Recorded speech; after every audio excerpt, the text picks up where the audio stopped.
Welcome हमारे YouTube channel में। इस वीडियो में आप गैंगटॉक के अट्रैक्टिव प्लेसेस के बारे में जानने वाले हैं। गैंगटॉक घूमने जाने से पहले इस ऑडियो बुक को जरूर सुनें। इसी तरह और वीडियो पाने के लिए चैनल को सब्सक्राइब और शेयर करें। सेवन सिस्टर्स झरने। अपने नाम को सही ठहराते हुए सेवन सिस्टर्स वाटरफॉल में 7 अलग अलग झरने शामिल हैं, जो एक विस्तृत ऊबड़ खाबड़ चट्टान पर एक साथ व्यवस्थित रूप से व्यवस्थित हैं, जो दूर से देखने पर अलग दिखाई देते हैं। ये प्रसिद्ध झरना गैंगटॉक लाचुंग राजमार्ग पर गैंगटॉक से 32 किलोमीटर की दूरी पर स्थित है। बारिश के बाद यह और भी सुंदर दिखाई देता है जब ये जीवंत हो उठता है और मनमोहक दृश्य प्रस्तुत करता है। तलतल करता पानी हरी वनस्पतियों के बीच से ऊबड़ खाबड़ चट्टानों से होकर गुजरता है और गर्जना की आवाज करते हुए चूना पत्थरों पर गिरता है। डूबते सूरज का दृश्य आगंतुकों को लंबे फोटोग्राफी सत्र में शामिल होने के लिए खींचता है।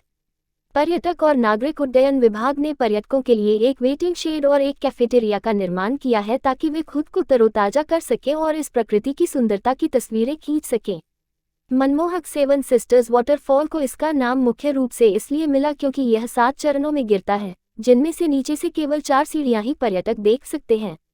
इसका बाकी हिस्सा काफी ऊपर गिर जाता है और चट्टानों के बीच छिप जाता है, जिससे दिखाई देना बंद हो जाता है। पृष्ठभूमि में हरे भरे पहाड़ों के बीच गिरते पानी का दृश्य आगंतुकों को मंत्रमुग्ध करने के लिए पर्याप्त है, जिससे एक क्षेत्र में सबसे अधिक देखे जाने वाले और फोटो खींचने वाले झरनों में से एक बन जाता है। ये चित्र परिपूर्ण स्थान फोटोग्राफरों, प्रकृति प्रेमियों और पिकनिक मनाने वालों को पसंद है। अपने आगंतुकों को बेहतर दृश्य और फोटोग्राफिक ब्रेक देने के लिए यहाँ धारा के ऊपर एक छोटा फुटब्रिज बनाया गया है। सेवन सिस्टर्स झरने की यात्रा के लिए बरसात का मौसम सबसे अच्छा समय है या जब बर्फ पिघलती है, क्योंकि इस समय के दौरान झरना फिर से जीवित हो जाता है और इसे देखना एक परम आनंददायक होता है। यदि आप गैंगटॉक की यात्रा की योजना बना रहे हैं, तो इसकी उल्लेखनीय सुंदरता और देखने लायक अविश्वसनीय स्थान के लिए इस स्थान को अपने अवश्य घूमने वाले स्थानों में शामिल करना न भूलें। सेवन सिस्टर्स वाटरफॉल देखने का सबसे अच्छा समय। इस मंत्रमुग्ध कर देने वाली जगह की यात्रा का सही समय मई से जुलाई तक मानसून के महीनों के दौरान है, जब सभी 7 खंडों को पूरी तरह से देखा जा सकता है। सर्दी के मौसम के ठीक बाद जब बर्फ पिघलती है तो झरना भी अद्भुत दिखता है। सेवन सिस्टर्स झरने तक कैसे पहुंचें? टैक्सी के माध्यम से। अन्य शहरों के साथ साथ गैंगटॉक रेलवे स्टेशन और हवाई अड्डे से भी टैक्सियां ली जा सकती हैं। मुख्य क्षेत्र का किराया दूरी के अनुसार लिया जाता है और प्रति सीट के आधार पर साझा टैक्सी के लिए लगभग 150 रुपये लिया जाता है। गैंगटॉक से साझा टैक्सी किराए पर ली जा सकती है। हालांकि यदि आप आरामदायक यात्रा पसंद करते हैं, तो सेवन सिस्टर्स झरने तक पहुंचने का सबसे अच्छा तरीका एक निजी टैक्सी किराए पर लेना है।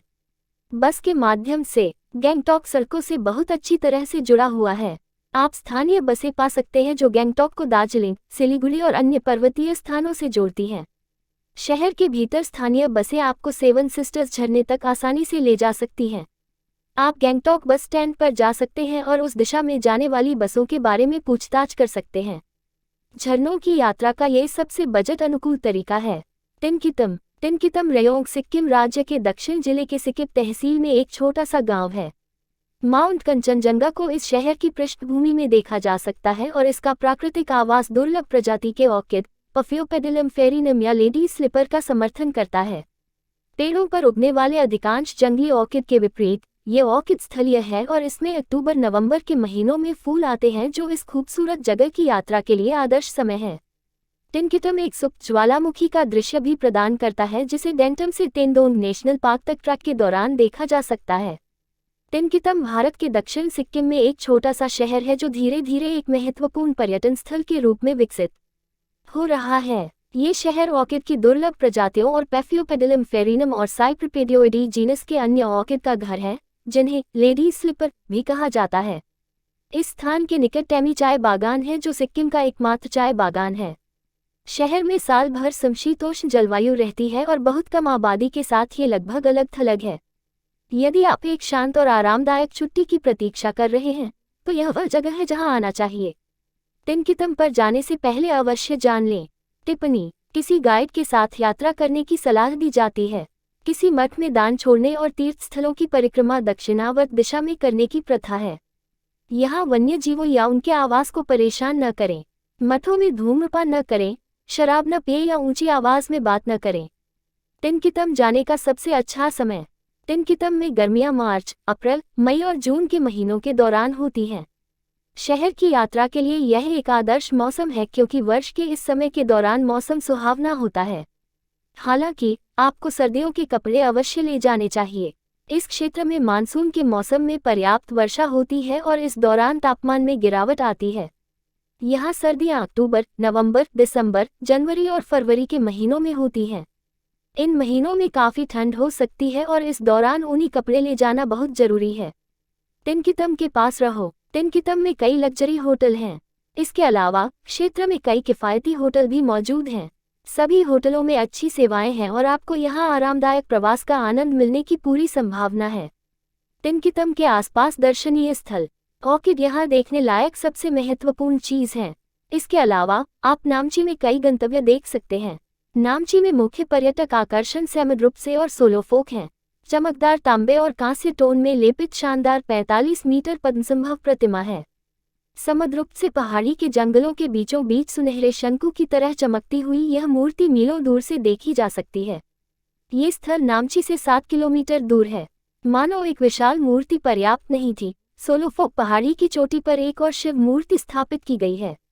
यहाँ आसपास कई मंदिर परिसर और आगंतुक मंडप हैं। सोलोफोक नामची से 6 किलोमीटर की दूरी पर है। तिनकितम में खरीदारी, स्मारिका और शिल्प वस्तुएं सबसे अच्छी चीजें हैं जिन्हें कोई भी यहाँ खरीद सकता है। थंका पेंटिंग, कालीन, हथकरघा, लकड़ी की नक्काशीदार और चित्रित वस्तुएं, लकड़ी के मुखौटे, बेत और बांस की वस्तुएं, पारंपरिक टोपी और टोपियां, कढ़ाई वाले उत्पाद और भरवा गुड़िया नामची को एक शानदार खरीदारी स्थल बनाती हैं। तिनकितम में स्थानीय अनुभव। यहाँ के स्थानीय लोग अधिकतर भूटानी और नेपाल के हैं। नेपाली इस क्षेत्र की मुख्य भाषा है। इस गांव की आय का मुख्य स्रोत इलायची के बागान है। तिनकितम में रात्रि जीवन। नामची के पास के क्षेत्र में कुछ बार और क्लब हैं जहां कोई अच्छा समय बिता सकता है। तिनकितम में शायद ही कोई नाइट लाइफ है। तिनकितम में भोजन। यहाँ के स्थानीय व्यंजनों में ग्याथू क्याथूकपम, हागशापा, मोमो, निंगरो के साथ चुरपी, सेल रोटी और गुनरुक शामिल हैं। ये ऐसे व्यंजन हैं जिन्हें यहाँ आते समय अवश्य आजमाना चाहिए। छाग यहाँ का लोकप्रिय पेय है।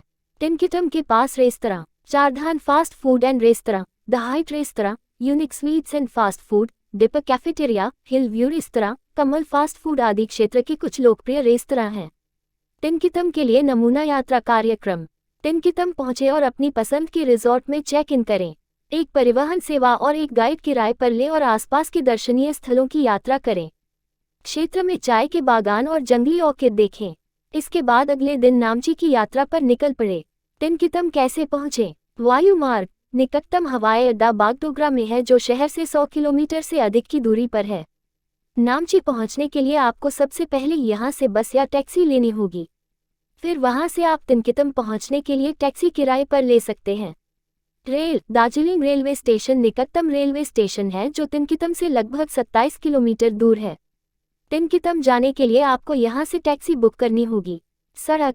निकटतम रेलवे स्टेशन या हवाई अड्डे से तिनकितम के लिए बसें उपलब्ध हैं। ये सिक्किम के अन्य शहरों से सड़कों द्वारा अच्छी तरह से जुड़ा हुआ है। पुष्प प्रदर्शनी केंद्र, गैंगटॉक। पुष्प प्रदर्शनी केंद्र, जो गैंगटॉक में स्थित है, सिक्किम के विभिन्न हिस्सों के फूलों को एक ही छत के नीचे प्रदर्शित करता है जो इसे सभी प्रकृति प्रेमियों के लिए स्वर्ग बनाता है। व्हाइट मेमोरियल हॉल के ठीक सामने और रिज पार्क के नीचे यह एमजी मार्ग से पैदल दूरी पर स्थित है। यद्यपि फूल पूरे वर्ष यहाँ प्रदर्शित किए जाते हैं, अप्रैल से मई तक आयोजित होने वाली वार्षिक पुष्प प्रदर्शनी को नहीं भूलना चाहिए क्योंकि इस समय के दौरान प्रबंधन यहाँ इकट्ठा होता है और आसपास के अन्य फूलों के साथ साथ ऑर्किड की कई किस्मों को प्रस्तुत करता है। राज्य। सिक्किम सरकार द्वारा परिसर में आयोजित वार्षिक पुष्प प्रतियोगिता का हिस्सा बनने के लिए पड़ोसी राज्यों के प्रतिभागियों को आमंत्रित किया जाता है। एक मध्यम आकार का उष्णकटिबंधीय ग्रीन हाउस केंद्र पौधों की असामान्य प्रजातियों से भरा हुआ है जिसमें एंथुरियम और लिलियम नामक ताज़ा ऑर्किड की कई प्रजातियां शामिल हैं। विभिन्न प्रकार के रंग बिरंगे फूलों की उपस्थिति और उनकी मनमोहक खुशबू पूरे केंद्र को भर देती है, जिससे यह आगंतुकों के लिए एक बहुत ही ताजगी भरा स्थान बन जाता है। ये खूबसूरत जगह सिर्फ फूलों को देखने और तस्वीरें क्लिक करने के लिए समय बिताने के लिए शानदार है।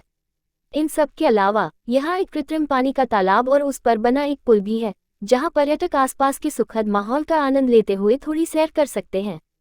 रंग बिरंगी और चमकीली झाड़ियों और फूलों के बीच अद्भुत तस्वीरें मिलने की संभावना है।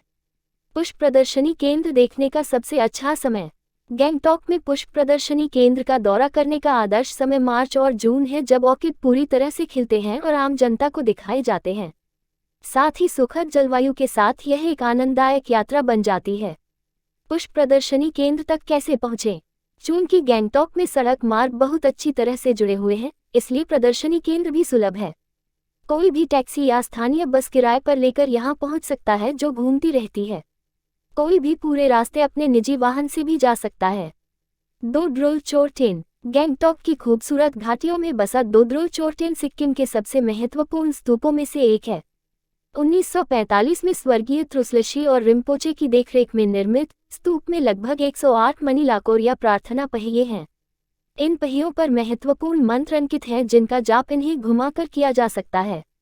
दोद्रोल चोर्टेन की विलक्षण शांति और स्थिरता वर्षों से पर्यटकों और भक्तों को आकर्षित करती रही है।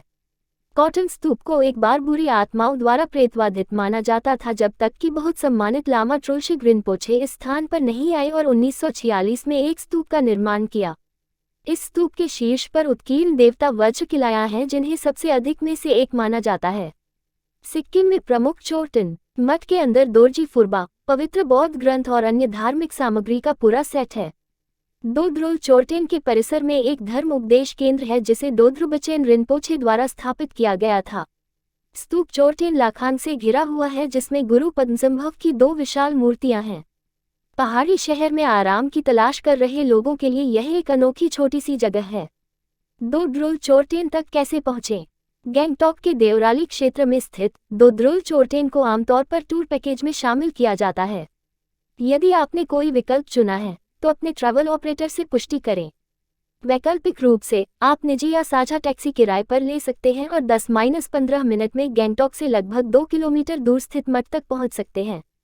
सरमसा गार्डन। गैंगटॉक से 14 किलोमीटर की दूरी पर सरमसा गार्डन, जिसे इपिकैक गार्डन के नाम से भी जाना जाता है, वास्तव में आपकी इंद्रियों के लिए एक इलाज है। आसपास की हरी भरी हरियाली के साथ विभिन्न रंगों के फूलों की उत्कृष्ट श्रृंखला आपका ध्यान खींचने वाली है। बगीचे में एक बड़ा ग्रीन हाउस भी है, जो विभिन्न प्रकार के ऑर्किड को संरक्षित करता है। मंत्रमुग्ध कर देने वाला उद्यान भी अच्छी तरह से विकसित है, जहां आप वॉलीबॉल और फुटबॉल जैसी मनोरंजक गतिविधियों में खुद को शामिल कर सकते हैं। इन सुविधाओं के अलावा इसमें नर्सरी के बगल में एक कन्वेंशन सेंटर भी है, जहां सभी समारोह और बैठकें आयोजित की जाती हैं। सिक्किम सरकार के वन विभाग द्वारा वर्ष 1922 में स्थापित इस उद्यान के निर्माण का मुख्य एजेंडा नामग्याल शाही परिवार के अलावा ब्रिटिश अधिकारियों की जरूरतों का ख्याल रखना था। 1940 में वन विभाग द्वारा सेफेलिस इपेकाकोआन्हा नामक एक औषधीय पौधा पेश किए जाने के बाद बगीचे को इसका नाम इपेकैक मिला। इससे पहले बगीचे में संतरे, अनानास, अमरूद और केले सहित विभिन्न प्रकार के फलों के पेड़ उगाए जाते थे। इस क्षेत्र में कई प्रकार के ऑर्किड भी उगाए गए, जिसके बाद यह उद्यान एक पिकनिक स्थल के रूप में विकसित हुआ। नेविगेशन की आसानी के लिए सरमसा गार्डन को कई ब्लॉकों में विभाजित किया गया है।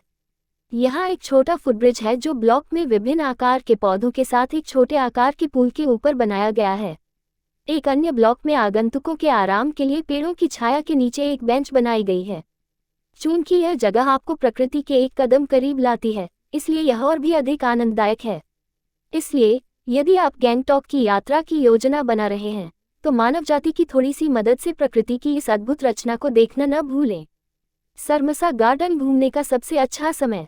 गैंगटॉक में सरमसा गार्डन की यात्रा का सही समय नवंबर से मई तक है, क्योंकि इस दौरान जलवायु सुखद होती है और काफ़ी आनंददायक भी होती है।